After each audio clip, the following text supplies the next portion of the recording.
Hey y'all, who's in here?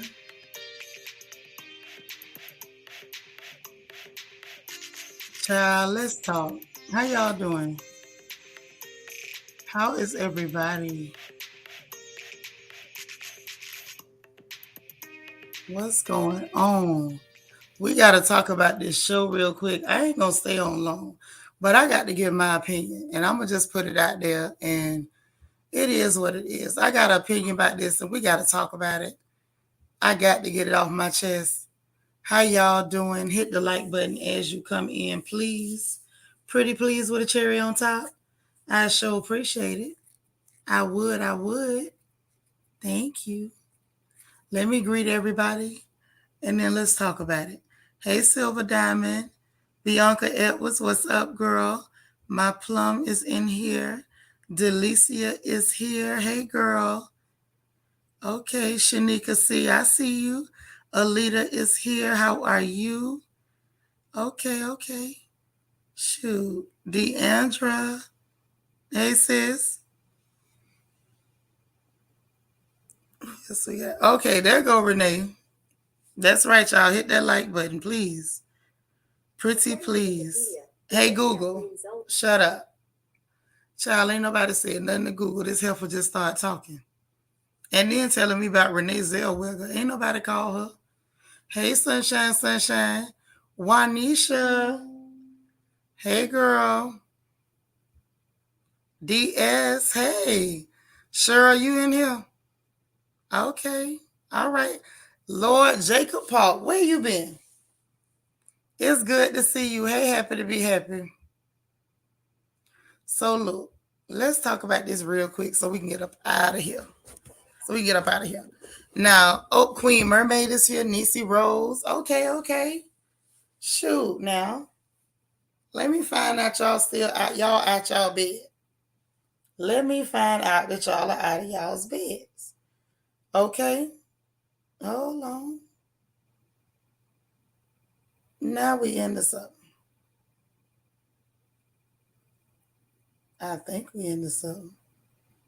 Okay. Hey, Angel baby. Hey, Marilyn. Okay. So now we starting to get everybody up in here. So let's talk about this, okay? Because I want to know how many of y'all actually watched this episode of P Valley before I get into this? Before I start digging into everything and how I feel about everything. How many of y'all actually watched this episode?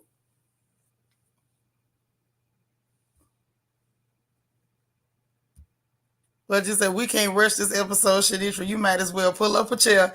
You right. It's so much stuff we got to get into, Jacob. You ain't even wrong. You watched it. You did too. You watched it several times. Now, normally I will watch an episode at least twice, but this time I couldn't stand to do it. Alita, Queen Mermaid said check your email. Okay?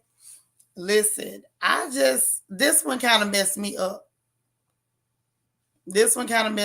I was unprepared. I ain't even know how to feel about it. I ain't gonna lie. Oh, so it's a lot of y'all watched it. DS, you say you just here to listen. Okay. So listen. One, did Renee leave? Hey, Leslie. How you doing?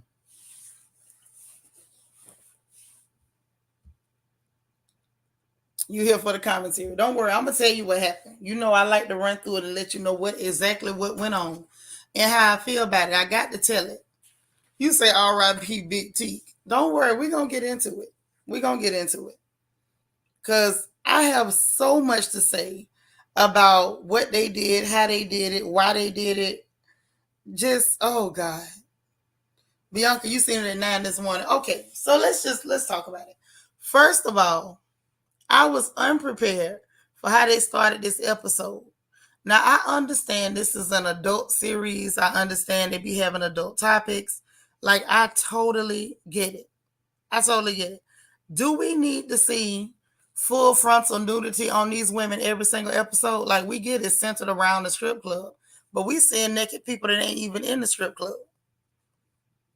Now, I ain't trying to be no stick in the mud, but at the same time, is this even necessary? Is my question. Girl, I've been disturbed for a minute now. It just keeps getting increasingly disturbing. Silver Diamond said, I'm hoping old little Murda Prince not on that thing. Oh yeah, sure was. Yep. But even if it do, yeah, I handled it before. That's all you gotta say. Cause it's a little something called GSR, and we ain't got that far yet. Yeah, it is too much. There go Kia. You ain't watch it yet, but that's all right. We're gonna talk about it. And then you can decide if you want to watch it. A lot of people are saying that they think that Big Bone is part of that the little Delta devoted clique or whatever. Because she came out of Houston, they came out of Houston. It's a chance that she probably is related to that situation. Lord, you say it's too much, but you mean you would be naked for Diamond too. Yeah, I hear what you're saying. That's a great big old fella. However, I'm just like, okay, I don't mind the storyline. I see where the storyline is going. However, it's just a bit much for me. I ain't gonna front. Like, I'm not squeamish. Okay. We all women. We all seen what our bodies look like. You know, some have a little more flesh than others, some have a little less than others. But first thing, as soon as we start off, we got butt naked people hunching on the screen. Like, they could have told a story without that. Y'all remember when the stories used to be, they would allude to people having relations. They didn't actually have to simulate the relations. It wasn't necessary to simulate it. And I'm just like, do we have to see all the thrusting and grunting? It ain't like y'all really doing it. So it's like, why are you doing all this? What's the point? It actually, in my opinion, takes away from the story. Because then everybody focused on private parts and, ooh, did I get to see this? Ooh, did I see that? Did they show this? Was this real? Was this like, that has nothing to do with the story. Nothing. And I feel like it takes away from it. I like Katori's entire, like the body of work itself, but the production with the naked people every couple seconds, all the humping and hunching and grunting and panting, I could do without that. I'm just saying, maybe I'm just old fashioned, but I don't see the point. Sorry. Season 1 didn't give us all the butt naked hunching and grunting and acting like pigs. I was just, I'm sorry. But anyway, this man is sitting up there. He on top of her doing what he doing. Like old Mister from Color Purple. He on top of me. And he looking down. He's seeing Mississippi. He's seeing Keyshawn. So he turns her over, which is even more vulgar. Like, they didn't have to do all that. Then they get to this vulgar scene where she asking him to do something more, even more vile. That's just the best way I could put it. Hey, Lala. You didn't get that either. The only thing that really caught my attention was the way she looked at that ring. And that's why I say maybe she is related to that, because she was drawn to that ring and went to go touch it. I ain't seen no pickles. I ain't looked for no pickles. I didn't see no pickles. Hey, LJ. I'm glad you watched it so we can talk about this thing. I don't know whether that's it or whether she was supposedly on his mind because he's supposed to be the witch doctor. Queen Mermaid said, I was watching and working. I just looked at her email until she was out the scene. Yeah, I wasn't digging it. And then the other thing was all that dirty talking. Now, I know Gabor just love this girl because she from Houston or whatever. But if I got to be real, I'm not a fan of all that filthy, disgusting talking. To me, that's not cute. It's not charming. It's not coquettish. It's not anything. It's just, and it sounds fake, because who the hell talks like that? Okay, can we be real? We're a bunch of sisters up in here. We're a bunch of black women. We got a brother or two that's hanging around. But for the most part, do any of us have we ever talked like that? I'm talking about before you managed to go and get a preacher in your hand and all that good stuff. At your worst, did you ever talk like that? What woman talks like that? I don't know one. It's just not realistic.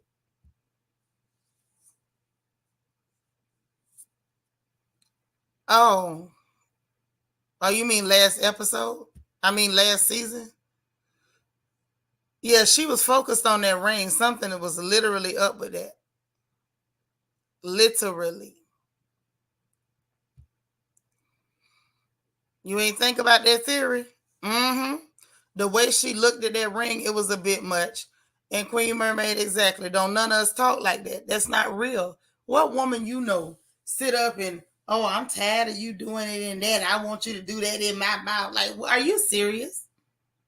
You don't know whether this man got gonorrhea for herpes, and you asking him to go ahead and give you a dental treatment. Are you dumb? In my Remy Ma voice, are you dumb? On what planet does that sound good? On what planet does that sound like you being, flirtatious or sexy or whatever? Who the hell? What black woman you know talk like that? I'm just saying, we're not talking about them. We know that what they call class and what we call class is two different things. Okay, that was real different. Lord, there go good boy. Give her Emmy. She's getting no Emmy for some bad acting. I ain't giving her no Emmy. She's a pretty girl. She got a cute shape. And it stops there for me. Yeah, it was a bit much. He said, that's why I love y'all. Yep, Gabor is in the chat. Say exactly, that kind of talking is so unbecoming. It was just so gross. I said she don't know if he got gonorrhea for herpes and telling her, and she up there telling him to give her dental treatment. She don't know whether he do that, all her teeth gonna fall out. She could end up with pyorrhea all in her gums, much less gingivitis. She gonna end up with periodontal disease. Who the hell asked for a strange man to do something like that? And wait, there go Nacho Twins mama. What's up, Ladybug? No morals, no self-respect. But beyond that, I know some low down, dirty, I mean generational hoes. Their mamas was hoes, their grandma was hoes, and they don't even talk like that. Like, who talks like that? Good boy said, you know who talk like that. I can't say it in the chat though. Well, text it to my phone because I sure want to know who talk like that because Seanitra don't. And I don't know no girls that do. And I know some real hoes, but I don't know nobody talk like that. Angel Baby say unladylike, so uncouth. Yeah, real. It wasn't given what they thought it was given. And I know she didn't write her own lines, but I guess that's why it didn't sound believable because nobody talks like that.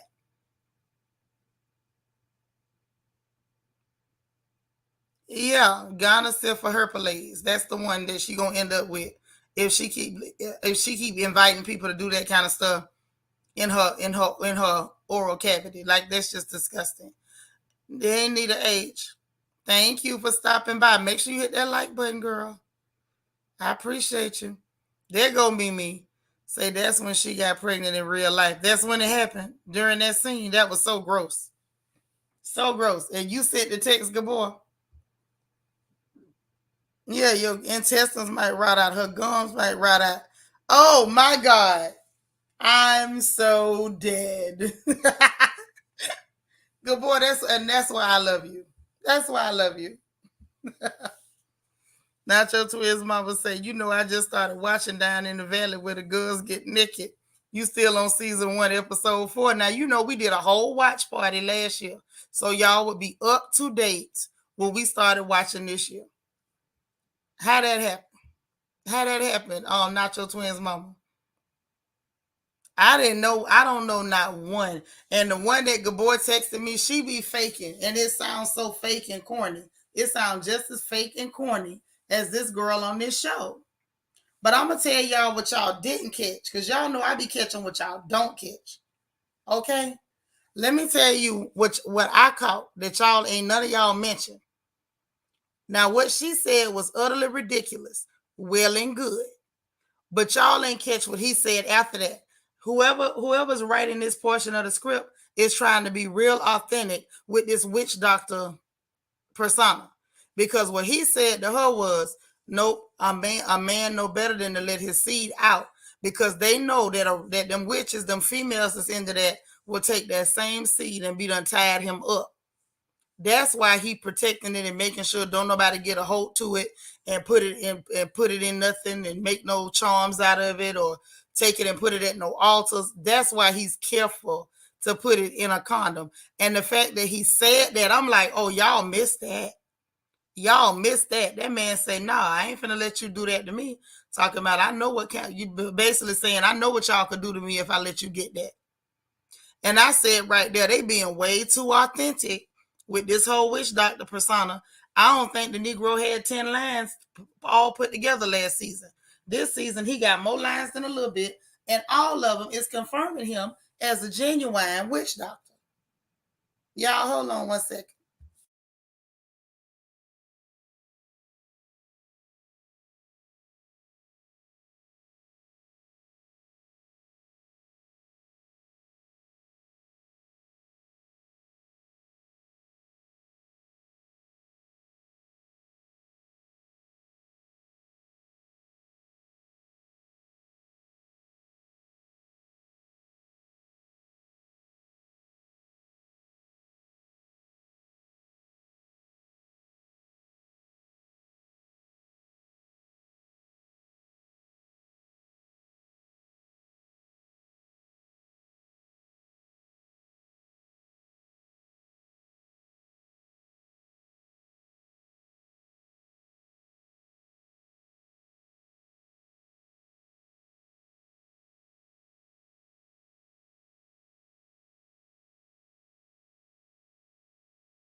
Y'all, hold on for real 1 second. For real, for real.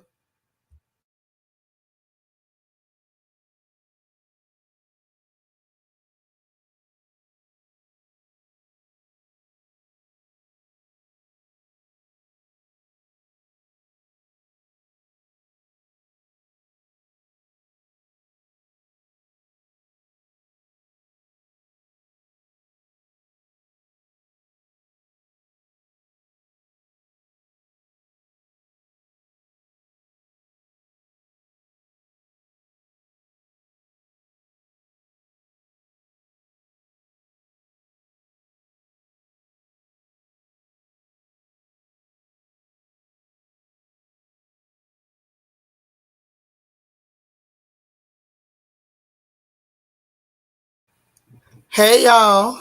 Okay, my bad. I had to go answer the door.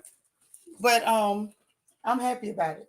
That was a good reason to answer the door. But anyway, oh child, I got kind of discombobulated. Hey Ross Joy, what's up, girl? Oh my, oh my, oh my. Mm. Okay, let's try this again. Y'all, I done got flustered. Y'all gotta forgive me, child. Daddy just surprised me. So my bad. I'm getting myself back together. Mm-hmm. Oh, child. Boy, a day in the life. Okay. That's all right. All right. All right. I'm focused, y'all. I'm focused. I'm focused. I am. I am. So dig. Hey, Angie. You watching the episode now? Okay, cool beans. All right. So this is the thing, right? Once they got through with that, and like I said, they are going out of their way to make him real authentic, like extra authentic as this witch doctor. And that's kind of bothering me. And I feel like I'm seeing a running theme through all of these black shows right now, where the order of the day is to introduce witchcraft on every storyline. Now they already had brought some witchcraft into this show, And now we got them bringing witchcraft into our HOA. And God only knows what else. Now, y'all know I'm not going to watch Married to Medicare. So if they do it over there, y'all have to tell me about it because I clearly won't know. But the fact that they putting that into every storyline in all of the black shows, I find it disturbing. If I got to be real, I find it extremely, extremely disturbing. Okay. But yeah, he said that and I caught it and I knew y'all didn't catch it. I'm like, I bet my sisters ain't catch this one. But that's what the man said. Okay. And I heard him clearly. Now, when they get to this whole block party, we can't even really say a block party because really what it was they was out there in the parking lot, straight parking lot pimping or whatever. Now, this is where they kind of lost me because I felt like something was going on, but I didn't know it was going to be like it was. Because I know Gabor was saying that he saw the rating as far as what was going to be in the episode. I didn't see that. Like, I never take time to really look at the ratings. So I missed that part altogether, like completely. But when they was in that parking lot, it was something about the way Teak was looking at Lil Murda that I knew something was about to be dead wrong. I'm sorry. I knew something was about to go dead wrong. I couldn't put a finger on it. I didn't know why, but I just knew it. Okay? You ain't heard no diamond at my house. You better stop that. You mean you heard when he said that? Okay, but the sisters missed it. I thought you was trying to say you heard that man at my house. Like, you heard that man at my house. Say, I didn't catch that. I thought he didn't want her trying to save any to get pregnant. No, he was saying that he wasn't finna let her do no hoodoo on him. That's what he was saying. That's the part y'all missed. A lot of people do that, burning the hair to get the dead ends and stuff off, and it's like to finish up the hair. That's not odd. You go a lot of places and they do that. It just depends on the skill level of your barber. Because if your barber ain't got them skills, he can't do stuff like that. Because he'll set you on fire. That didn't really bother me one bit. Like, literally at all. But, like I say, let's get to the whole... Right, but he wasn't talking about no babies. So when they was at this whole parking lot thing, he got to board a car. That's kind of authentic. If you got a partner that got it like that, you get out of prison, they gonna either put some work on you, put some money on you, get you a ride, get you some clothes. They gonna put you on your feet when you get out. So that part wasn't shocking. But it was just the way the T kept looking at Murda. I'm like, is he regretting his life? Is this some of that leftover stuff because they were sleeping together in the prison? Like, what is this about? Like, I didn't know what that look was, but it was like he was getting, you could tell he was in his feelings about something. Something really had him in his feelings at that moment. So I'm looking at him like, okay, what is this about to turn into? Is he about to like get depressed and start doing crimes, get locked back up? I had no idea it was going to end the way it ended, y'all. But that's really the way it went. It was just strange. It was real strange. He out there doing donuts or whatever. They gave him the keys to the car. He acted like he was about to break down and cry. And so I kept flashing back to the other episodes and how he was acting like overly, he was acting like he was just like overly emotional. Even when he was seeing like the shooting on TV or whatever, when he almost beat the hell out of Gidget and Rome at that hotel room, I was like, this dude is wound up too tight. And usually when somebody's wound up that tight, something gonna happen. Just being real. Something is about to happen. So I was really expecting that this ain't gonna go well. Is how I felt. Like, this is really not gonna go well. Never thought it was gonna go that way though. So anyway, then they get to the whole back to the pink. Big L and cut the water off on Haley because she ain't paid him. And she trying to get ready to go to this party. And at this point, Clifford knows she ain't no good. And, you know, they just basically watching her. Ain't really nothing they could do. But it was just interesting. You not even paying these people, but you trying to find a way to stab them in the back. And you know they know, and you still going the same direction you going in. That bothered me. I did laugh when Clifford called that girl Autumn Nightmare.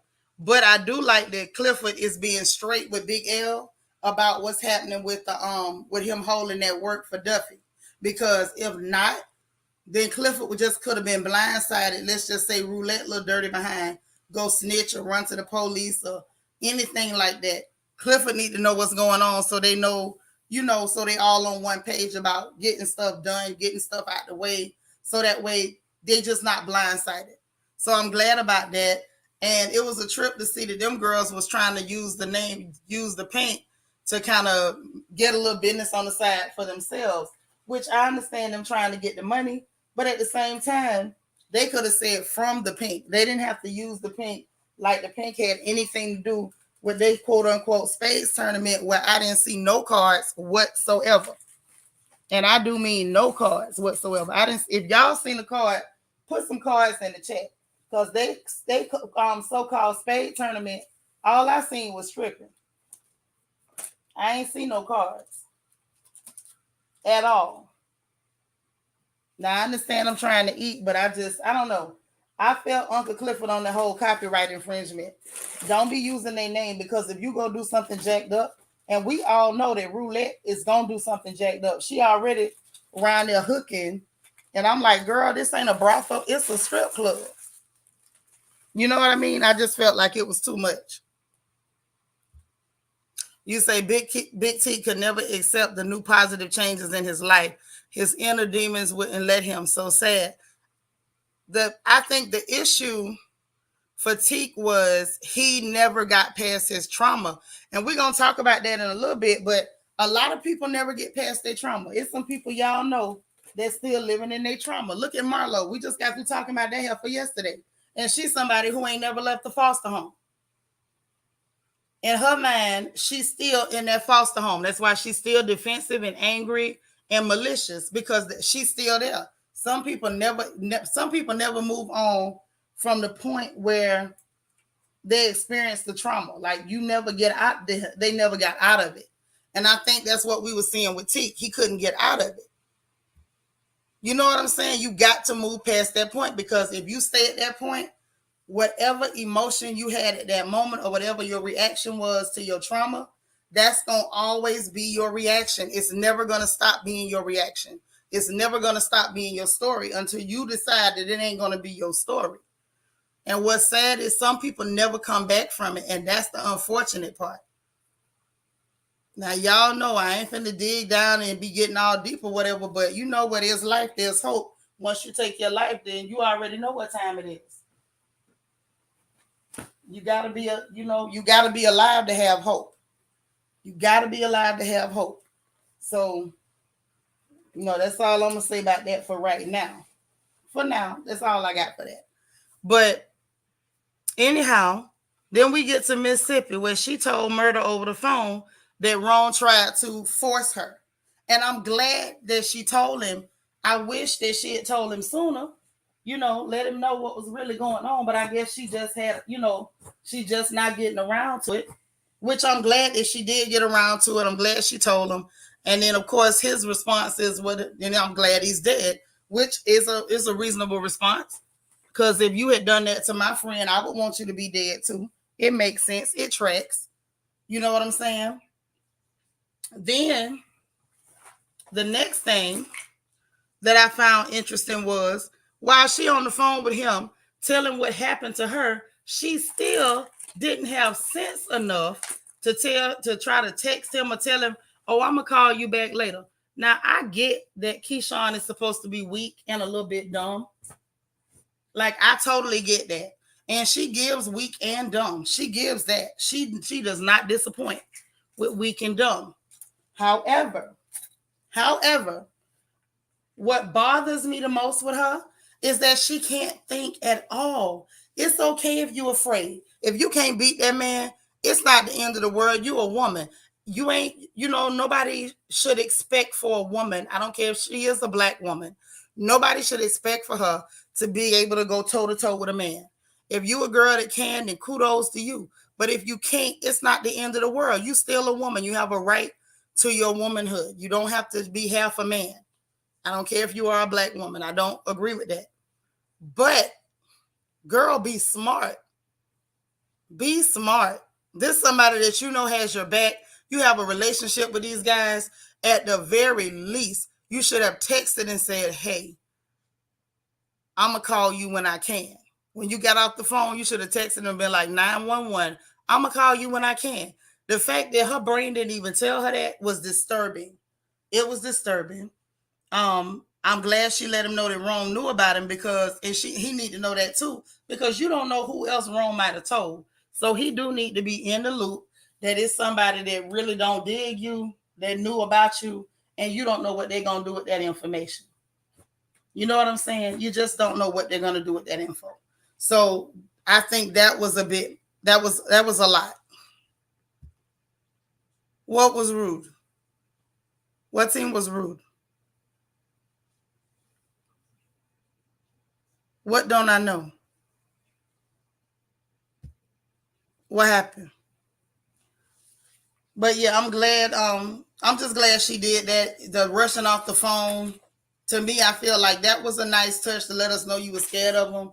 But I mean, even if you're scared, you got to think. You can't just be stupid. You got to think. But anyway, then when we see this scene with Mercedes taking food over there to Shell House, there's a lot going on here too. It's a lot to unpack. So we got this lady. This is Shell's daddy or whatever. I get that part. But what I don't get, other than she's clearly holding on to this kid just to spite Mercedes. Okay? But not only is she holding on to the child to spite Mercedes, I feel like she low-key wants to harm this child. I feel like it. Because you remember when she was drunk, she called her baby a mistake and all this good stuff, which I'm sure. Hold on.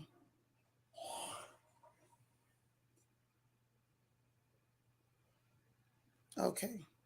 Which I'm sure, you know, in a way she do want to take care of the kid or whatever, but when she was drunk, what she said, and I'm sure this is what I'm trying to get at. I'm very sure that to her it was a mistake. And to Mercedes, it was a mistake. And to that man, he was just a typical man and screwing around. Okay? But the truth of the matter is, a drunk mind speaks a sober heart. That's really how she feel. So her sitting there like, oh, I didn't say that. Girl, you did say it because you meant it. It would be more real if you just owned up to it. Because what I feel like is happening with Shell is that she's getting drunk and she's treating that child the way she's always wanted to treat that child. Oh, the way she hung up on him? Nah, was that rude or was that fear? Like, let's be real. So she's scared this man gonna beat her half to death. We all know she can't defend herself. This man almost had a clothes iron up on her face, and she had to beg him to burn her anywhere but her face. Now let's talk about that for a minute. The girl, she's afraid, and I feel like at this point, Murda has to know the condition, the situation she's in. It's at this point, it's not a secret. You know what I'm saying? It's no secret. But back to Shell. So I feel like she's not only keeping that child there to frustrate and to upset Mercedes. I feel like she's keeping that child there so she can low-key punish that child too. One, because she knows that that child want to be with her mama naturally. And because as long as she's there, then the child will never be happy. You ain't gonna never be happy. Anything you want to do, I'm not gonna let you do. I'm gonna do everything in the guise of I'm a better mother than your mama, and I'm so upright and respectable, unlike your mama. But I think she's really wanting to harm that child. I think part of what Shell is doing is to make this kid miserable, and I really believe that. Okay, then the fact that she gets there and there is a garbage can full of wine but 2 oranges, I got a problem with that. Not only are you an alcoholic, Shell, and she's saying she don't have a job, but Shell is finding money to buy wine. Wine ain't free. Ain't nobody passing out wine. There's actually food kitchens and food pantries. There are no wine pantries. There's nobody giving out bottles of wine. So this heifer is getting money from somewhere. That's why I said Shell is intentionally making that kid miserable. What she's doing is on purpose. It is not by accident. So I think it's a lot more going on with Shell and what we really seeing. And the fact that she tells Mercedes, oh, you think you're slick. First of all, Mercedes should have took that child when Shell was still drunk as Cooter Brown. that was the time to take her because she wasn't in her right mind. She was speaking sober. And when she said she's a mistake, Mercedes should have just said, I'll take her then, and took her right then and there and got the child up out of there. Because we saw by the end of the episode what the result of Shell having this child is. The result of Shell having this child is this child ruining her life. That's the result. That is the result. Okay? Right. She got a drinking problem and she needs help. And I feel like Mercedes really ain't making no real moves to get this kid because she telling herself she got to have some perfect life before she can help her child. And that's not realistic. Your life does not have to be perfect before you can help your kid. You just have to want to help your kid. Plain and simple. Like that's really all it is at this point. You say Shell has a lot of animosity toward Mercedes and her child. I feel she feels that they've held her back from living her life. That's where that was the interference. I believe that too, and she's taking it out on the child and Mercedes. Meanwhile, she can't take it out on the man because he dead. And that is the only reason she ain't doing nothing to him because he dead. But then again, let me not say that. Because you know some women, they'll have all the smoke. They will have all the smoke, all of it, for the other woman and the outside kids, and none for that man. None at all for that man. Like he's some kind of prize, and it's okay for him to do whatever he wants to do. Okay? So I thought that was real interesting. Shell's still fighting to hold on to that child, knowing she don't want him, because she done already said it. She done already said she don't want him. Good boy said exactly, no parent is perfect. At the end of the day, I don't care if your mama on drugs, you want to be with your mama. It's true. It's true, and I can't believe Mercedes is falling for that. Angel Baby say, Mercedes, can you against Shell? You mean go to court to get the child back? That's what she need to do, if that's what you was trying to type. So then we got Coach calling, talking about this Mercedes experience and when my wife happy, I'm happy. Bull crap. This ain't had nothing to do with his wife. This was about him wanting to live out some sick fantasy about being with two women, as we saw later. Because if it was about his wife being happy, as he said, when my wife happy, I'm happy. When you saw your wife getting happy with that other woman, you'd have been just fine. You wouldn't have been upset and beside yourself and belligerent and reneging on deals if it was about your wife being happy. You just was surprised that she was down to give you your fantasy, and you wanted your fantasy at all costs. And you didn't care who you inconvenienced or who you made uncomfortable. You just wanted her to go ahead and you just wanted them to go ahead and just do this for me. This wasn't about your wife. Coach is full of crap. But anyway, back to Murda and T. So they up there at the restaurant or whatever. The waitress tried to holler at T. Murda went to acting jealous, calling the girl thirsty. And then with the joking about they on a date and they remembering the prison date in the closet with candles and some noodles off the commissary. I say, this is too much. This is too much. Y'all is full-grown, rusty Negroes. Right, embarrassed and threw a tantrum. It was I think the tantrum was he's so self-centered. He had a fit because they was having fun and it wasn't about him at that moment. Everything wasn't centered around him. Alita says Shell don't want to look weak in the public eye. Her pretend image is her worst enemy. It sure is, but I think more than anything, she would look strong and wonderful if she gave that child back to her mama. I think part of it is how she looks, and I think the other part of it for Shell is I'm not going to let y'all be happy because I'm miserable. I really believe that. Hey, U.S. Army brat. In my heart of hearts, I believe that Shell could put that on a t-shirt. I'm miserable and y'all ain't about to be happy. Now that's just that. I really believe that she's just that miserable. So anyway, they up there reminiscing about the dates in the prison closet with some noodles and a candle.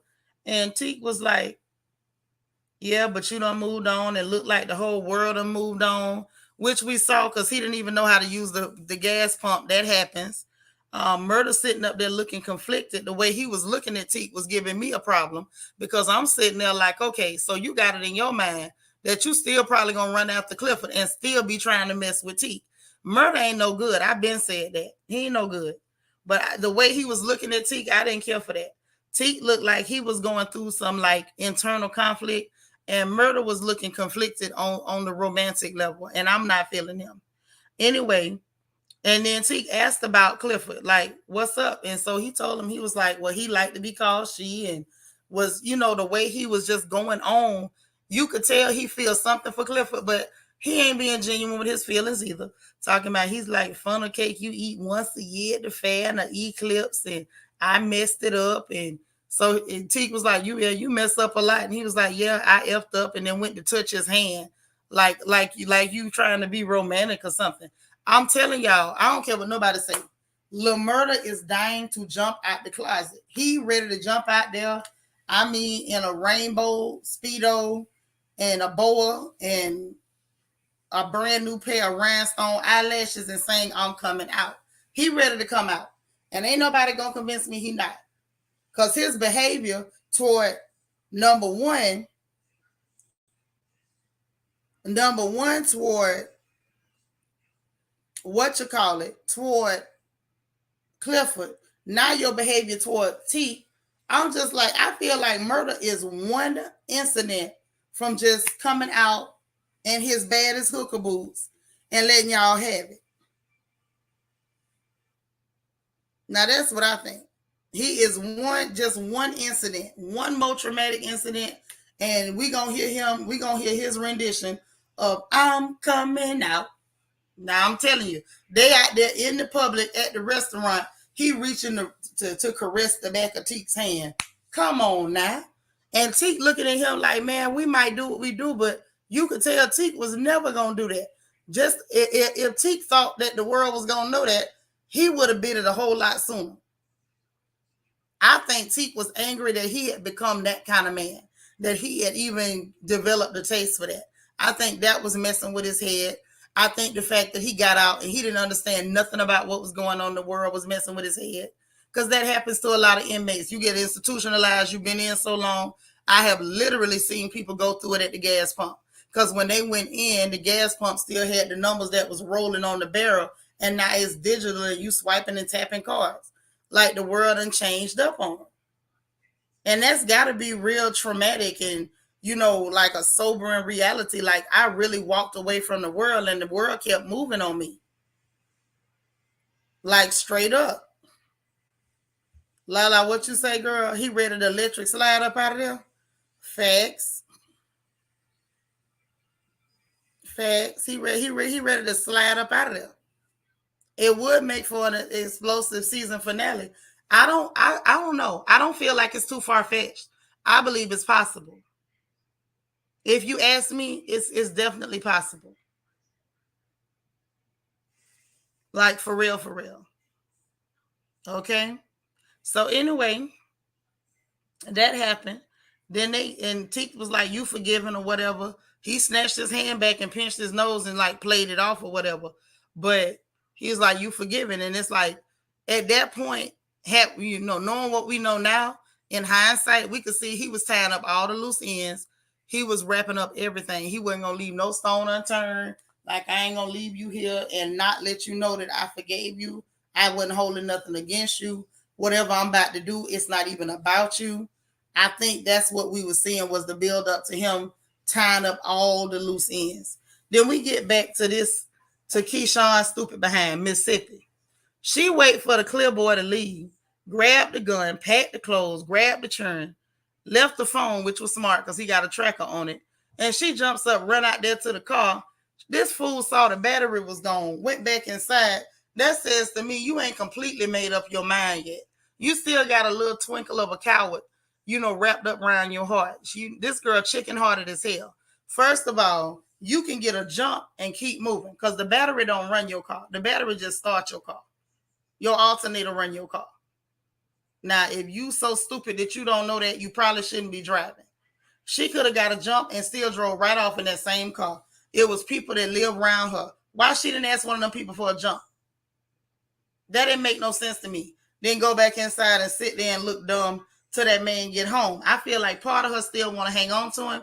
And as much as I want her to leave for her safety and for those children, I would almost rather she stay there until she's really ready. Ain't no point in her taking her trifling butt over there to the pink involving Diamond and Clifford and Big L and them in this mess, if you know that part of you still want to hang on to this man and you gonna go back.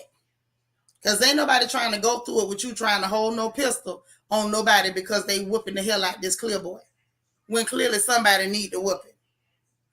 They need to stomp him out. In all honesty. Okay? But anyway, this fool sat back there, waited. They get back to Murda and T. Then the gas station situation here happens.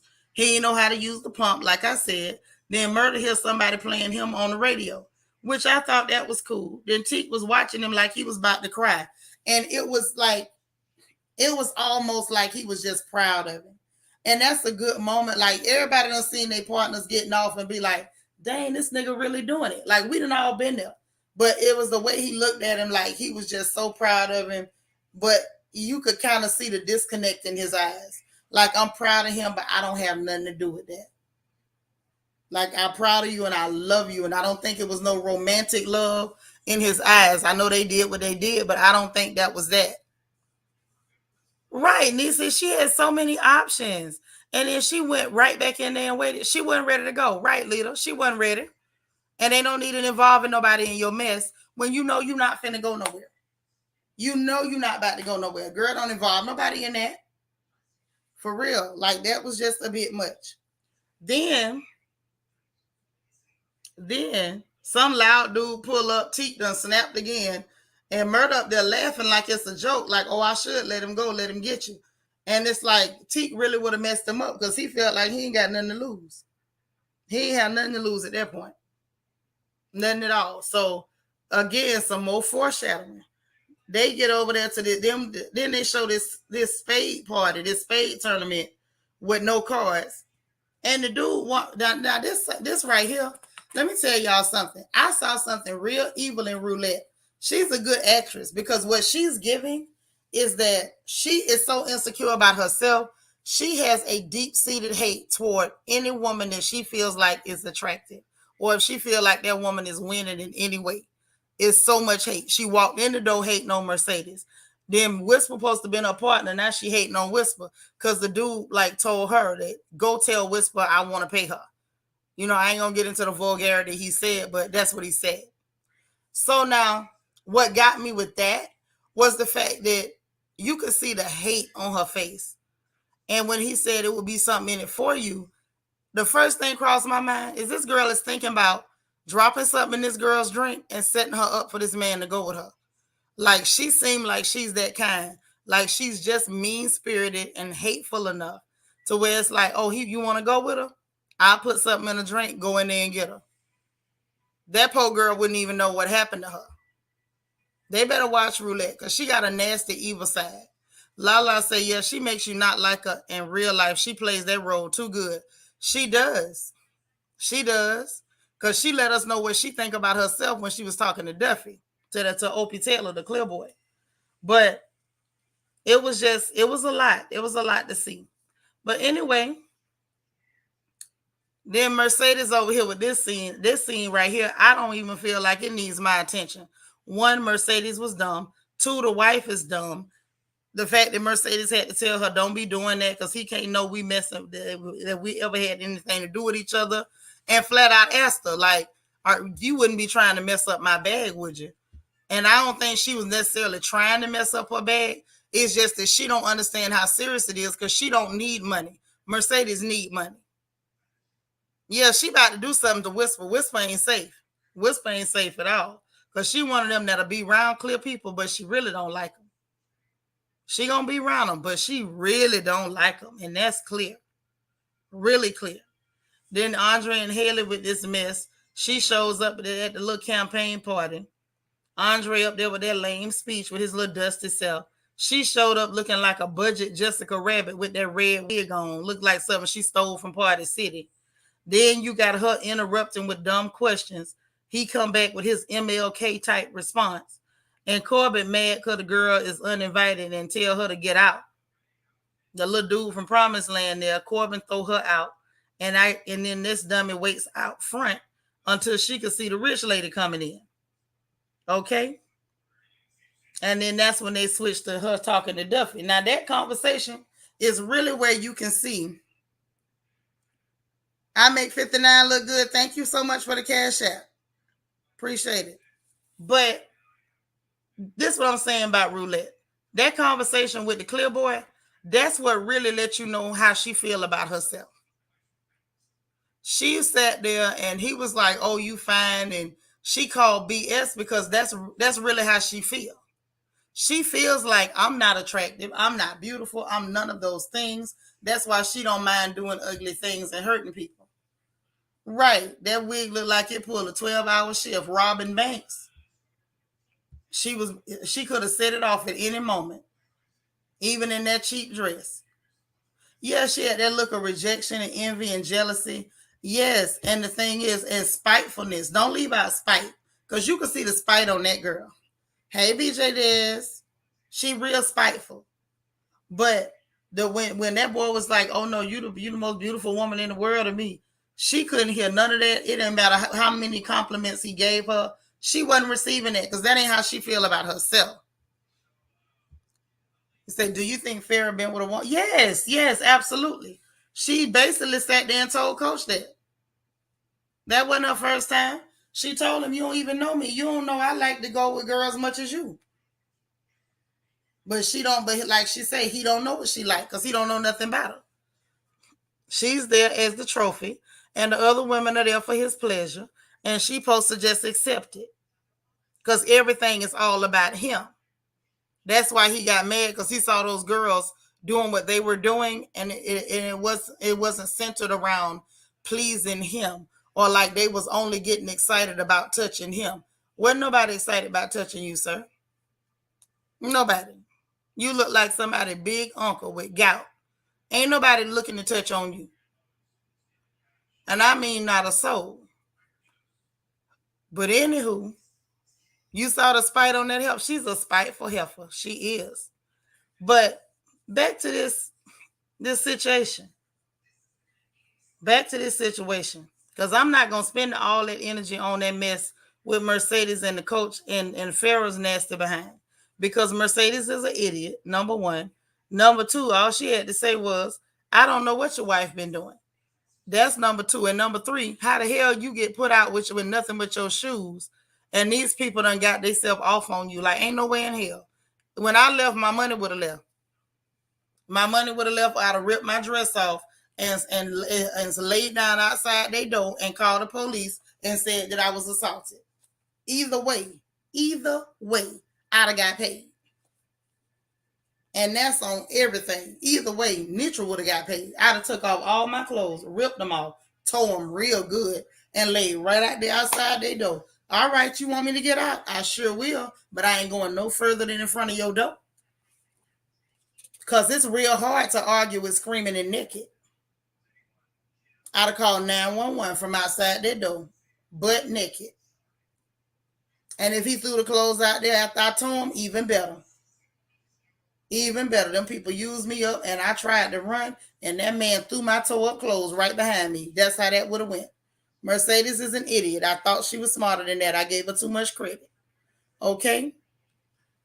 I ain't finna talk about Keyshawn dumb behind, waiting there in the dark, holding that pistol, and then being the chicken-hearted girl she is, hid it up under the cushion on the settee, and waited for that weirdo to come hugging on her. Because that to me, that ain't even worth discussing. That was embarrassing. Oh no, not $1, not a quarter. If he had one of my dollars in 4 quarters, I bet you all 4 quarters would have been with me when I left. I can promise you that. While he up there talking about both of y'all broke my heart. Negro, please. Who you supposed to be? Who you be? Nonsense. But anyway, so then Wardy was on the phone with Murda while Teak supposed to been going in the trap, telling him Teak can't come on the road with him. He too wild. He talking about, you want me to handle it or whatever. He was like, I'm good at handling stuff. So, and he was talking about, well, whatever about, Rome Odin. And that's when Lil Murda caught on. I don't know if y'all caught this part. Lil Murda was like, it's funny, he OD'd. You know what I'm saying? Like, you caught on, but you still ain't really catch on. Andreas Taylor, what's up? Say, I feel like the kids are going to find the gun in the trash. Ooh. Cause you might be right. Oh, dang. I hope she put that up and them children don't find it. I didn't even think about that part, cuz. Oh, hell no. Y'all think they gonna go that route? This story could go too many different directions. God dang.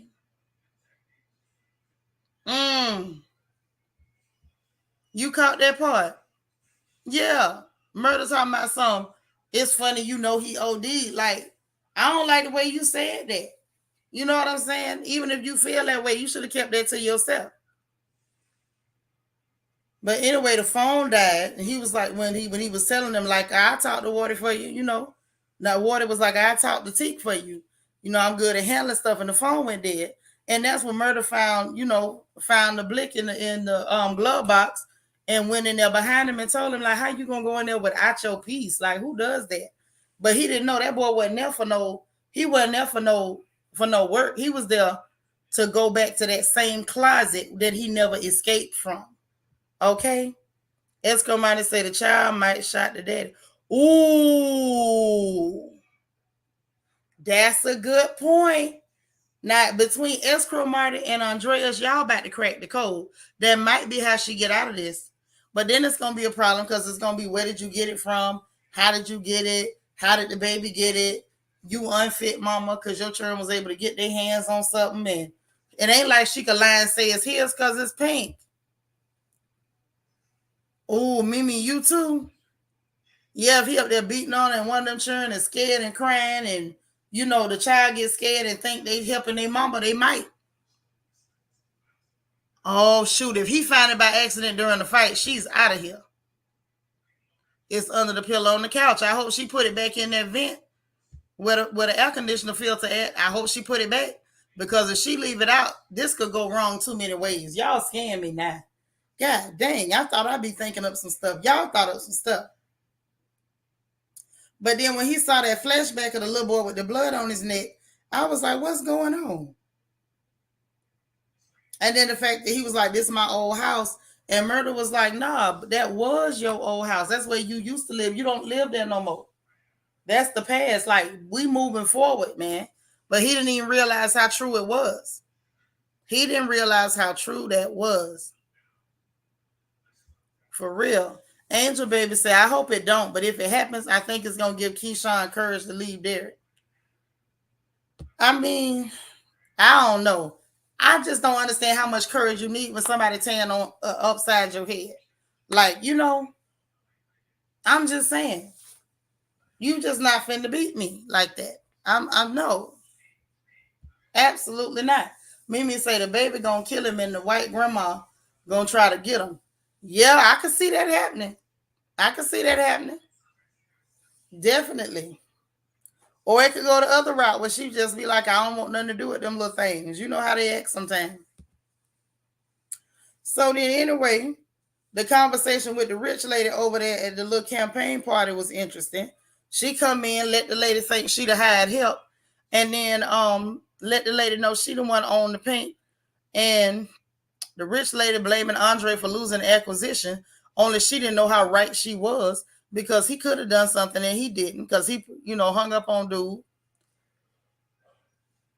instead of getting permission to, bid more money. Haley told her exactly what happened as far as, them trying to get the property for little or nothing. And she acting like she might actually pay the lady or pay her close to what she want. You think eventually Keyshawn gonna do it? She might, Shanika. She might, but she's such a coward. I just don't know about her. So anyway, that's the long story short with that. She says she running Promised Land now. His job is dead. Don't even worry about him. Then when we get to Ernestine and Clifford, Grandma Ernestine sick because apparently Toy Funky behind did have the Carnival 19 talking about it's some darn allergies. And when Clifford called her, she coughing and hacking and stuff on the phone. So literally, Clifford might not be infected, but it came home on his clothing. He brought it in the house, and that old lady is sickly. She can't take that. So, I agree with Gabor. They probably finna bump Grandma off. This might be Grandma Ernestine last season. And I'm not even finna talk about that filthy scene between her and Andre, because I don't like neither one of them. One, Corbin on there talking trash, and I feel like Corbin is only mad because he feel like he better than regular black folks. He mad because he don't want them black folks to get the money that they supposed to get for their property. At the end of the day, if you give them getting the property means that the deal goes through and you get your money, you shouldn't care about them getting paid. But something about them getting paid and he can't stop them from getting paid is pissing him off. But I didn't like Corbin from last season. I didn't. He's a piece of trash. I see why his brothers don't like him, on top of the fact that he the black one or the mixed one, because he ain't black. But Corbin was ticked off, and they did this whole thing, and where she supposedly seduced him. But I'm like, how the hell you seduce somebody with one sentence? I was over it. And then this was the scene that messed me up, y'all. This seat with Teak and Murda. They out there sitting in the country by the water, talking, making beats on the hood of the car, singing and stuff. And then Teak started like doing some song or whatever that Murda had wrote while he was in jail. And he was like, that ain't me. He was like, yeah, it is. It's one of them you gave me while I was in confinement. And so he was like, oh, I always blame myself for you being in confinement. And then Teak let him know, like, how you gonna blame yourself for that? I was in confinement way before I knew you. And it was still, like I said, that foreshadowing of wrapping it up. You know, he was wrapping up his life. Like, that's when somebody's really tying up loose ends. And he was definitely tying up loose ends. Oh yeah, Montavious was dead right. He was right about her when he was alive, and he was right about her after he was dead. Escamada said, I hope Clipper and give Mama the cocoa. He did. It was on his clothes. Remember, Toy Stank behind was around there sneezing on people? That means that chick that worked for the health department gonna end up with it too. Which means she might come back to the Pink to try to shut him down permanently. Because she done caught it over there at the Pink. Remember, Toy sneezed right in that lady's mouth and everything.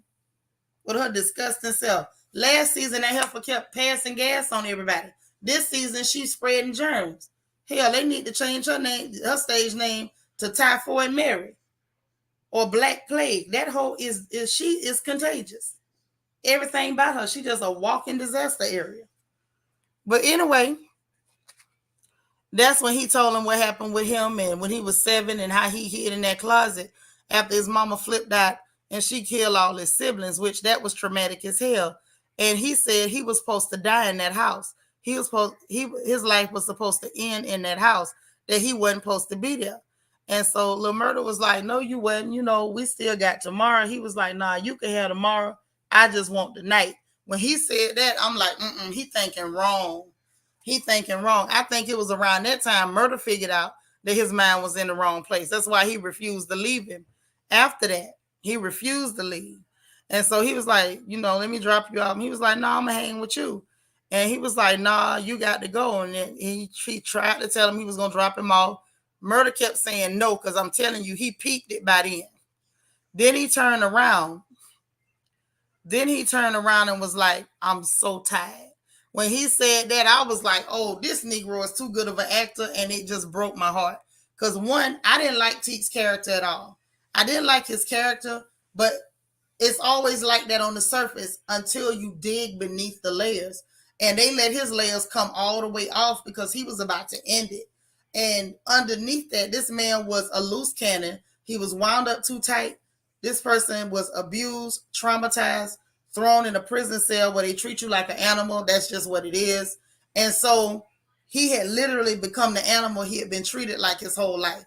And what we were looking at was that same angry little boy who felt like I should have been able to do something when mama flipped out and killed my sisters and brothers. Like I should have died that day.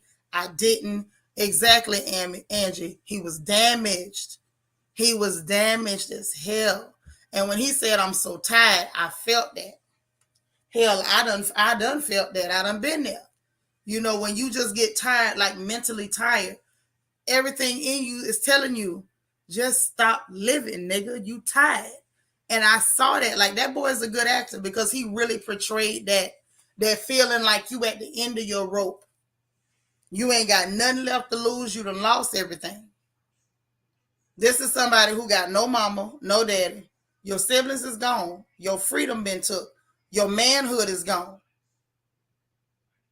I don't think he was proud about sleeping with Lil Murda. Your manhood is gone. Probably got took when you first went in there. Then your life gone because you out here, you don't even know what's going on in the world. It was literally right, Mimi. It was a powerful scene because what he portrayed and what he exuded at that moment, he showed you the picture of somebody at the end of their rope. He was at the end of his rope. I understood Murda trying to stay there, and he was like, after he wouldn't let him drop him off, he was like, so just get out the car then. Just get out the car. He still wouldn't leave, which, if you put yourself in Murda's situation, you probably wouldn't have left either. If that's your friend, you was going to do everything that you could do to try to talk your friend out of it. It was a couple times I thought he would have been able to talk him out of it, but it was just that look like, nah, I hear you, but I done made up my mind. For real, I literally, me too. And no TV show don't have me crying. TV show, movie, nothing. But in that moment, I felt that because, for obvious reasons. Like I told y'all, I got trauma with that. I lost one of my precious baby cousins like that. So, yeah, he was. And he lived in that closet. He did his time in that prison, in that closet. He made his choices in that closet. He committed crime in that closet. He became a felon in that closet. And at the end of at the end of his story, he ended his life in that same goddamn closet. He never got out of that closet. Niecy saying it was in his eyes. He played it very well, but the truth is in his eyes. It was. He really portrayed that. Dare I say, hey, Republican, dare I say, he might have felt that feeling at some point in his life because he portrayed it to the T. He portrayed it to the T. It was the feeling, it was the emotion in the moment. He gave the emotion in the moment. I'm gonna take my hats off to Lil Murda too, because he played that role. The way when he stumbled out that car, you could see that he was just over everything. It took everything out of him watching that happen. Leaders say that was the one of the most profound statements therapists pay attention to when patients say they're tired. And you know what's crazy though? The people around you who claim to know you so well and claim to love you so much, when they hear you say you tired, they don't get it. But it's something in being tired. When you get to that point of I'm tired, it takes God himself to pull you back off that ledge. And don't ask me how I know. Yeah, his mind was made up. That boy was ready to go. He was ready to go. And he took that flight, unfortunately. And it was just so messed up. So messed up. So messed up. And Murda tried to talk him out of it. He was like, I owe you, dog. Don't do that. And he was like, you don't owe me nothing. And it was just crazy. And when he said, you don't owe me nothing, I felt that too. Like that one sentence, he was saying everything. Like, dog, the fact that we was even on that level and you cared about me and I cared about you, you already gave me more than I could have ever given you. Because he didn't have that from nobody else. So he was like, you don't owe me nothing. And the fact that he actually did it, that was crazy. I was not ready for that. And then he ended up stumbling up there to Clifford House telling him, like, I'm not okay, which is understandable. How the hell you going to be okay after seeing some crap like that? Right. He going to be forever traumatized. Forever traumatized. There's some stuff you can't unsee. I don't care if you put bleach in your eye drops. It's some stuff you cannot unsee. You can't undo that. That's a lie. That was a lie. And then Mercedes up there drinking and sad, which she should have been plotting on her bread. And Terica run up in there with the little pea stick crying. So we'll see what happens next episode. That's what we're going to see. We're going to see what happens on the next episode. Okay? Because in reality, I don't see that going good. Now, they're going to need to get rid of that baby real quick. Okay? And what they better hope is that Shell ain't spiteful enough to try to force that girl to have a baby just to be nasty.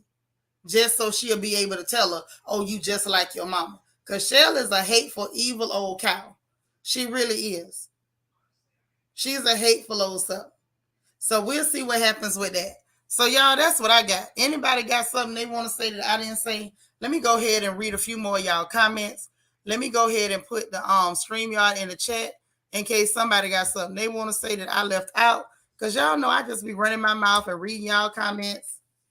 No, it's not a reality show, Republicrat. This is P Valley on Stars, which you can watch on Stars on Sundays, or you can get the Stars app and you can watch it Saturday night. Mimi say that's why mental health and therapy for Black people is important. It's true. Think about it, Mimi. Who got more trauma than us? Just being Black in this filthy country where they try to treat you like animals and take your life and your freedom, that's traumatic enough. Being Black here is trauma. So, like, we definitely need to pay attention to our mental health. The boy said, I would have beat it out of her. I had a friend who had a baby in high school. I ain't seen her since. I can't stand you, but I love you. Say her life was so hard and I refused at all. Ain't no way. Shanika say, OMG, you're right. The people that claim they know you don't understand when you say you tired, and they give the most useless advice, don't they? The people that claim to be so close to you, claim to love you so much, know you so well. You tell them niggas you tired, and they literally start giving you cliches and, well, I don't know what to say to you, and they sitting around looking dumb, and literally the person is telling you they tired. That person really might be thinking about ending everything right that minute while you up here saying useless crap. And I have literally been there, and the people around me couldn't help me. They couldn't tell me nothing. They told me stupid stuff, or they walked away and didn't, because they didn't know what to say. They didn't even try. And it wasn't nobody but God himself that talked me down off that ledge a few times. That's why I say that scene was a lot. And knowing people that have gone that route, like, that's just crazy. So it was real that they put it in there because it really happens. Self-harm, self-hurt, self-murder watch is real in prisons. They got SOS cells in every prison for that reason. That it does something to your mind to be locked in a cage, especially because most of them come in with deep-seated trauma. And you're right, Republican, Black is still beautiful, but there's no denying that being Black in this country comes with a certain amount of trauma. And it really ain't no way around that. It comes with a certain level of trauma. Either you got trauma just being Black, well, not either, that's plus. You got trauma just being Black. Then you got trauma within the Black collective based on your complexion. You might be too dark or you might be too light. Then you got trauma within the Black collective of being a female or being a male, or you don't like how the world is treating you as a Black woman, as a Black man, or how your counterpart, the Black male or the Black woman is treating you on the other side. We have relationship traumas that other people don't have. You know, we got some real deep-seated trauma over here. So if you're not paying attention to your mental health, you really asking for trouble. And you ain't got nobody to blame but yourself if you don't go get some help. Because the people around you, a lot of times, ain't going to do nothing for you. Right, generational trauma. Generational trauma. There's a certain thing called genetic intelligence, and certain stuff our mothers passed us through the womb. So, check your dome and make sure you mentally okay. Republicans say mistreatment and being looked down on and all that nonsense. Precisely. Hey, Maybelline. But listen, ain't nobody grabbed the StreamYard, so I'm going to assume y'all ain't got nothing else to say. Okay. But listen, I got to go, y'all. Hello, that's the only one that can break it. And some of us had to run to him because wasn't nobody else trying to do nothing. Okay, that's why some of us ain't ashamed to say we love him, because some of us had to run to him for real. Some people don't want to say his name out loud because they ain't never had to run to him for nothing. But that ain't my story. I done had to run to him a lot of times. What up, bro? What up? Ain't nothing. What's that? My avatar not up there because I'm cooking. Huh? I say my avatar. You can't see my avatar because I'm cooking, Oh, you and I'm on cooking? my phone. I'm on my phone, and so I was trying to get the things up there, but it's these phones do whatever. They don't be But no, cooperating. we beating that baby out of therapy. I had a friend that had a baby in high school. I ain't seen her since. Her life is so hard. That's how it Mm-mm, be. But mm-mm, that's real. mm-mm. Like Mm-mm, raising mm-mm. children ain't no joke. Not in my house. Hell no, and you know not in mine. And I don't mean it to be. I don't mean to sound, heartless or nothing. You know what I'm saying? But yeah, I just wouldn't. That ain't going down under my roof. Not Absolutely that. not. She's a little kid. What she know about being a mama? Not that. Not that. What she know about And being she a trying to mama? have a baby. She trying to have a baby because you seen the clip the next episode. I seen She that. was like, "Girl, you wasting time." And she said, "Wasting time for what?" And I said, "I'm like, you ain't telling me to have no abortion. All in the mirror, touching all on the belly. Mm-mm. Being stupid. My thing is, if she want to keep the baby, what the hell she run over there crying for? Why is You you know, crying, dummy? gonna be. You know how she gonna be around that house acting out every time they ask her, "Girl, go clean up or do something." She go, "My baby, my My thing baby." is, You what know how is the you girls crying do. for though? Ain't nothing to Hmm. cry about. Because the only option she would have would be, whether you wanted the pill or the procedure. That's your only option. Ooh, I beat it out of her. Either way. I had it was also a girl when I was in the sixth grade. It was a girl, a Mexican girl named Perla de Leon. I'll never forget her. Sixth grade pregnant. Yeah, we had one of those too. Her name was Michelle. Yes, But sir. yeah, we're gonna have to get at Emmy the Big Bone. Big Bone playing that role. No, not really. It's bad. I think they Wait, should have wait, wrote her. wait. They should have wrote her a better role She shouldn't have been because in the show. I don't think she should have been. the stuff that she's saying ain't believable. Like it ain't. Hmm. I ain't really buying it. She's pretty. She's very Yeah, pretty, but I'm not she's an buying that actress. role. What I She's an believe, actress. Gabor, Hmm. honestly, I believe she's a plant. I believe Miss Thing is there because she working with them boys with Montavious now. Yeah, I just think that Katori don't know how to keep it professional. You know what I'm saying? She should not be in the show just because she Day Diamond.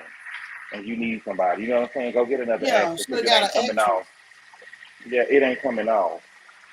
Yeah, it ain't coming out. And I'm gonna tell you something else. Whoever's What's writing the good? lines for this young lady, the lines are not believable. Like if you're Hmm. gonna write something like that, there's a certain way that black women we can be flirtatious. We something else now when we want to be. But that ain't how we talk. Hmm. That ain't how You we heard the talk. way you heard the That's way why I Kimmy say I'm not Blanco blaming said it. her because she didn't write it. But you know what I'm saying? Like it's not believable. You heard the way Kimmy Blanco said it. I drink them babies. Then I crack for the Mercedes. Act shady and feel my 380.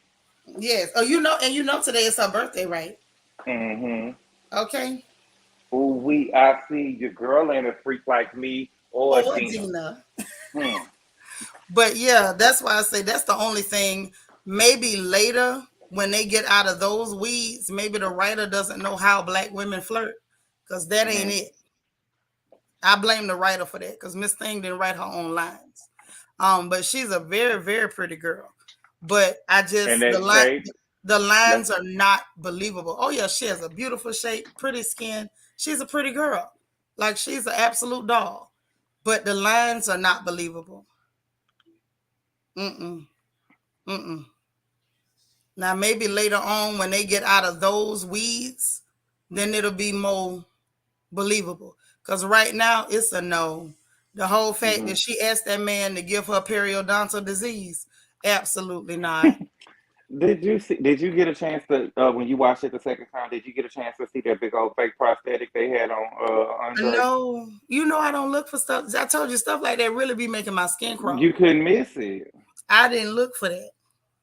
I think I instinctively look away. That's why when you be like, "Did you see?" I be like, "No, I didn't see that," because I look away. Like last episode when all y'all saw Rome with his robe open or whatever, I didn't see none of that. I had to go back. I thought they was playing with me, but it was there. But I when I looked at it the second time, it was a prosthetic. My Yeah, whole thing I is don't want keep to it see out of that. it. If you don't want I to make don't it want to see the real, prosthetic. I if don't you want to don't, see your real one. I don't oh, want I to want to see see the that. real one. I don't We want to want see to none see of that. what's good, Escort Marty. Yeah, we want to see the real one. We got to see the real. To be real, I just feel like if the women showing their titties, we want to see dick.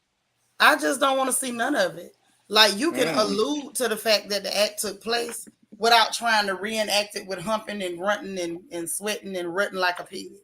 I just don't see where it's necessary because those parts don't have a lot to do with the story. Mm-hmm. That's just for the salaciousness of it. That's for the people who get excited about seeing boobs and booties.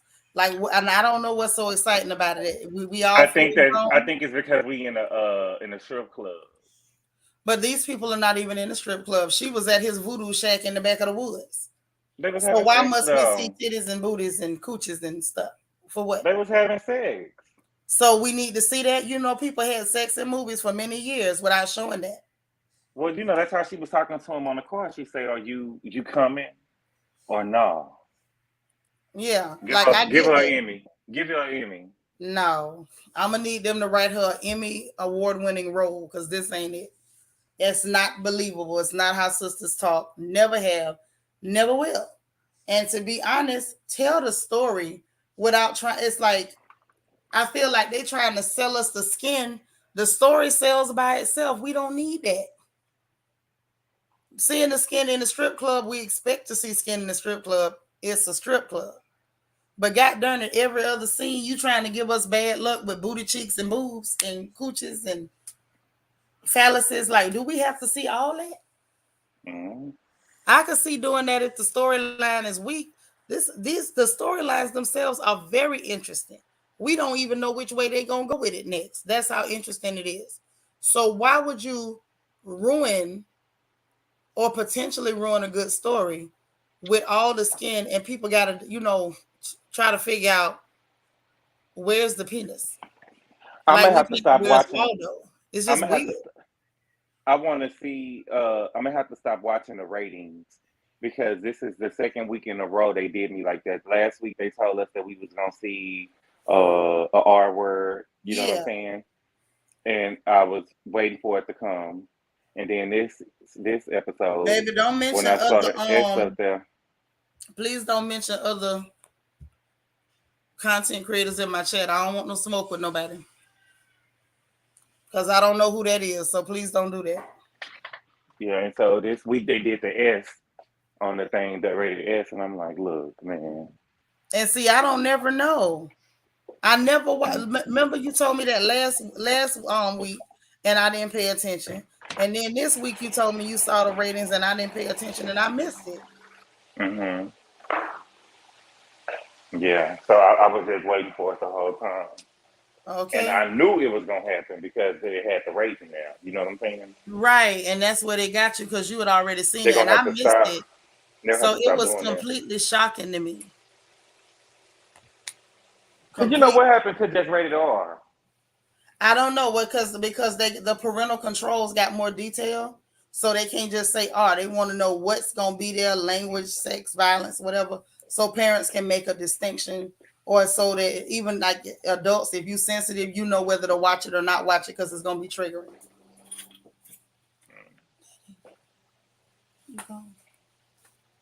Is it that just I never made love? Mm-mm. Well, yeah, child. So What I else guess we'll happened? have to be back next week and see what happens. Because Hmm. right now, I don't know what's gonna happen. Well, we all know for sure Ernestine ain't gonna make it. She going up yonder. You say to the upper room. She going. They can't pay her, baby. They can't pay. They can't pay Loretta.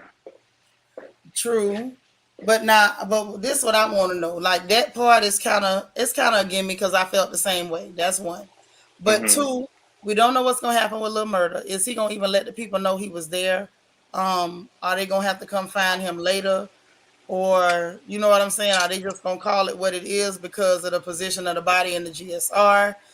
What's gonna happen with Keyshawn? Is she gonna put the pow pow back in the vent with the AC filter? Is she gonna forget and leave it out and one of the kids gonna get it or Derek gonna find it? Hey Miss Sparkle, like The root man? She probably gonna get. What if Derek? What if Diamond put the roots on Derek? he might, but he ain't gonna do it right now because he don't even know nothing going on. Keyshawn ain't talking about it. Hmm. And then In on my the mind, it surface gives of me. that, In okay, my let me mind, it ask you. gives me. Go, Okay. go ahead. In my No, no, mind, no. it's giving me that he gonna be the one who saved her because I when feel he was like having that sex because with it, when he was yeah, having sex with the girl, she was coming up. So in my mind, I'm like, okay, they're probably trying to foreshadow and tell us that he probably gonna be the one who saved her. And see, what I was gonna say with that is, I'm wondering if, I'm wondering if he was seeing her because she was in trouble. I don't know whether, I don't think that was a Mm, whole like a attraction thing or like lusting for her thing. I think her mhm, face was coming up because she in trouble, mm. and he's still connected to her story, and he played with them spirits. And this gonna be strange because we got Wody. Wody looked like he was next in line trying to get with her last week. You know what I'm saying?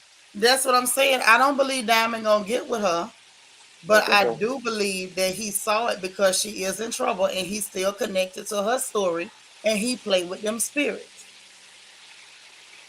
I think Diamond really interested in this girl. He just don't really know who she is. Because the way she looked at that ring made me look at her twice. if I'm being honest about Miracle, the way that she looked at the ring to me, what I wanted her to look at, I wanted her to look at the ring in a way like, bingo, I got this nigga, right? But she was looking at the ring like, what is this? It didn't give me gotcha, motherfucker. You know what I'm saying? Where you get the. It wouldn't be that. I don't think it would be that. I think what would happen is if she was sent over there to try to get in that club and find out what went on, she was probably assuming that Haley did it, or assuming that maybe Clifford might have helped her. The last person she suspected was Diamond. I think she went after Diamond because she was genuinely attracted to him, but I think she went after him for attraction and like, dang, you the one with the ring. You know what I'm saying? I think that might have been the look. I think that was the shock and the, what the hell. It wasn't gonna be no gotcha because that's the last person she expected. If he told his partners she overheard this club called the Pink in Chuckalisa down here in the bushes, she would have went to Chuckalisa to the Pink in the bushes because she bodied up. Like, okay, I'm gonna go here and try to be a stripper, even though I can't strip, I can't get on the pole, which is the dead giveaway that she ain't really supposed to be there. They might have sent her there as the hitter. The last thing she thought was that it was gonna be him. I think she was looking for it to be Miss Thing or to try to get some dirt. Never thought it would have been him, especially since he don't really work there. Alita say next week episode is in 2 weeks. So they must got 12 episodes. I don't even know. You know I ain't that smart. Because usually they got 10 and they do it. They do the bye week mid season. Oh, okay. Well, I'm gonna follow your lead on that one, bro, because I don't be knowing. I just watch when they own and tell y'all what I saw. Mm-hmm. Mm-hmm. But yeah, Mm-hmm. I think we got to see what's gonna happen with her, and then I also want to see what's gonna happen with that ghost in the club, because Montavious ghost ain't went nowhere. Mm-hmm. That Negro ain't went nowhere, so we got to find out what the hell finna go on with that since they put it in the story.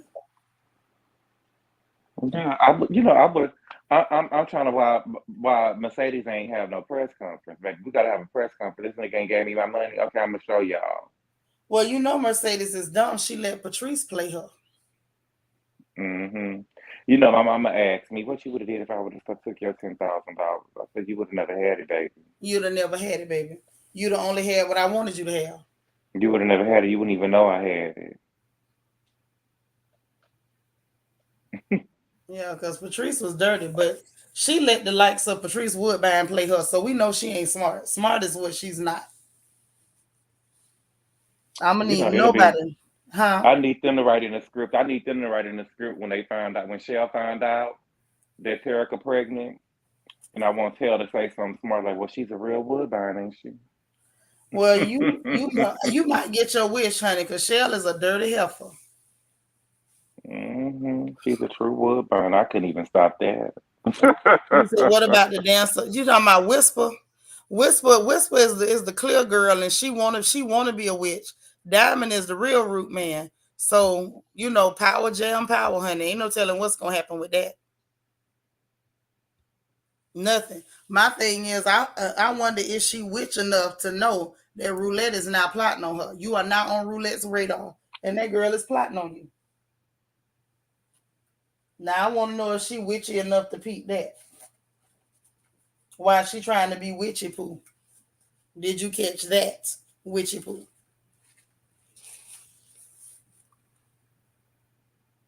Child, and you talking about crystal blue eyes leader, them contacts.